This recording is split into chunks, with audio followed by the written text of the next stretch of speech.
കോൺഗ്രസ് ചേർന്ന ഐഷ പോറ്റിയുടേത് അവസരവാദ നിലപാടെന്ന് CPM കൊല്ലം ജില്ലാ committee. പാർട്ടിയാണ് ഐഷ പോറ്റി MLA ആക്കിയതും ജില്ലാ പഞ്ചായത്ത് പ്രസിഡന്റാക്കിയതും.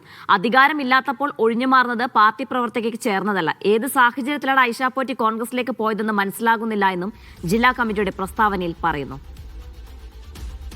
ലിജോ റോളൻസ് ചേർന്ന വിശദാംശങ്ങൾ നൽകാനായി. ലിജോ, അല്പസമയം മുമ്പ് നമ്മൾ മേഴ്സിക്കുട്ടിയമ്മയുടെ ഒക്കെ പ്രതികരണം കണ്ടതാണ്. രൂക്ഷമായ ഭാഷയിലാണ് വിമർശനം. ജില്ലാ കമ്മിറ്റി എന്താണ് പറയുന്നത്? വിമർശനം എന്താണ്?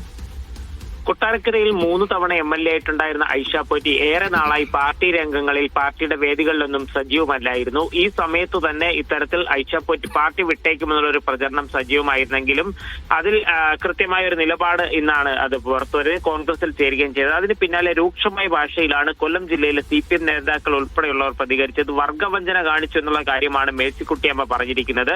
ജില്ലാ കമ്മിറ്റി ഇപ്പോൾ ഇറക്കിയ പ്രസ്താവനയിൽ പറയുന്നത് ഇതാണ്: അവസരവാദപരമായ ഒരു നിലപാടാണ് ഐഷ പോറ്റി സ്വീകരിച്ചിരിക്കുന്നത്. പാർട്ടിയാണ് ഐഷ പോറ്റിയെ മത്സരിപ്പിച്ചത്, 3 തവണ MLA ആക്കിയത്, ഒപ്പം ജില്ലാ പഞ്ചായത്ത് പ്രസിഡന്റ് വരെ ആക്കിയുള്ള പദവി നൽകിയത് ഈ CPM-ൽ നിന്നതുകൊണ്ടാണ്. കഴിഞ്ഞ നിയമസഭാ തെരഞ്ഞെടുപ്പിന് പിന്നാലെ, അതായത് കഴിഞ്ഞ തവണ വീണ്ടും ഒരു അവസരം ലഭിക്കുമെന്നും മത്സരിച്ച് ജയിച്ചു കഴിഞ്ഞാൽ മന്ത്രിയാകുമെന്നൊക്കെ ഒരു പ്രതീക്ഷ അല്ലെങ്കിൽ അത്തരത്തിലൊരു പ്രചരണം പരന്നിരുന്നു. എന്നാൽ കൊടുത്താണ് അവിടെ KN ബാലഗോപാൽ മത്സരരംഗത്തേക്ക് വരികയും അതിന് പിന്നാലെ പാർട്ടി വേദികളിൽ നിന്നെല്ലാം മാറി നിൽക്കുന്ന, അതായത് സജീവമല്ലാത്ത ഒരു രീതിയിലേക്ക് ഐഷ പോറ്റി കടക്കുകയും അഭിഭാഷക വൃത്തിയിലേക്ക് കൂടുതൽ സജീവമാവുകയും ചെയ്തു. പിന്നീടാണ് ഈ ജില്ലാ കമ്മിറ്റിയിൽ നിന്നും ഒഴിവാകുകയും മറ്റ് പാർട്ടിയുടെ മറ്റ് ഘടകങ്ങളിൽ നിന്നെല്ലാം മാറി നിൽക്കുകയും ചെയ്തത്. അധികാരമില്ലാത്തപ്പോൾ ഇത്തരത്തിൽ ഒഴിഞ്ഞു മാറുന്നത് പാർട്ടി പ്രവർത്തകയ്ക്ക് ചേർന്നതല്ല എന്നൊരു കാര്യം പ്രസ്താവനയിൽ പറയുന്നു.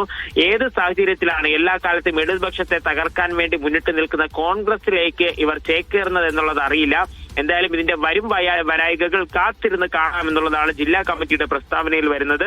കൊട്ടാരക്കരയിലെ പാർട്ടി പ്രവർത്തകരുടെ നേതാക്കളും ഇതെല്ലാം മനസ്സിലാക്കുമെന്നും വരുന്ന തെരഞ്ഞെടുപ്പിലും അവിടെ LDF-ന് വലിയൊരു വിജയം സ്വന്തമാക്കാൻ കഴിയുമെന്നുള്ളൊരു കാര്യവുമാണ് പ്രസ്താവനയിലൂടെ പറഞ്ഞിരിക്കുന്നത്.